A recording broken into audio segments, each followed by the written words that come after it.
Tá na scoileanna ar oscailte arís, ba áthas ar de bhúntóirí tua eicáil. Tá tamil má ann ó dúna na scoileanna, mar sin mar olbhú le haghaidh arás, té a chola go luath, ipi a sláinsiúil, agus cá roinnt ama a muifhuin air le cairde. Ahrú mór a bheith ann dul arás. Beidir go bhfuil tú beagáinín trí chéile, go mbíonn áthas ort nóméid amháin agus imní ort an chéad nóméid eile. Bíonn athrua móra Jackar ar an goléir.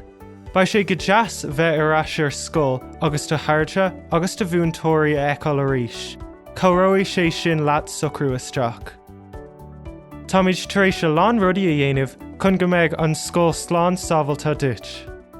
Bhí ancuid cásanna de COVID-19 in éireann i mí na nullag agus i mí eanar. Dathraigh an víras beagáinín agus bhéidigh sé sin líon na gasanna. Mar sin tá na duchtarí sláinte poiblí tar éis feicint ar na rialacha a bheith ag teastáil na scoileanna chun muid go léir a chomad slán sa bhailte. Tá siad sásta go bheith cosanta gcuin ón víras sa scoil má dhéanamid na rudaí a íortar ar a dhéanamh. Mar sin, chun go mbeidh slán, íortar ar gach scoilóra fécint ar na rialacha atá i bhaim ina scoil féin. Leantuacha na scoile faoi bheith scair amach ó dhaoine eile. Éis leis na páistí eile ag caint, is mór an chabhar é sin dómh. Ná dearmid do thuairim féin. Tuair do thuairim nuair a bhíonn daoine ag caint faoi cadaíd na rialacha atá ag teastáil. Ar an mus scoile, si i de hiacán féin agus cath measc ar daig ag staid an bhus agus is just a bhus. Beg ort measc a caitheamh áitiar bith nach féidir leat a bheith gá bhéidir amach ó dhaoine eile.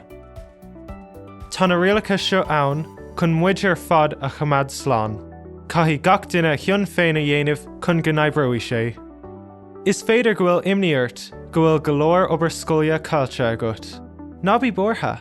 Tá is ag de bhúntóirí agus an rianaideachas go bhfuil sé Jackar obair scoile a dhéanamh sa bhaile. Comhróidh siad leat go háirithe má tá scrúdathe móra le déanamh agat im lína.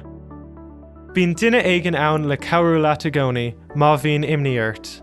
Má tá imníocht, leabhar le a hagascóir scoile, do cheann bliana, do ghearm chomhairleoir, nó le duine fásta ar bith eile a bhfuil muineen agat astí nó as.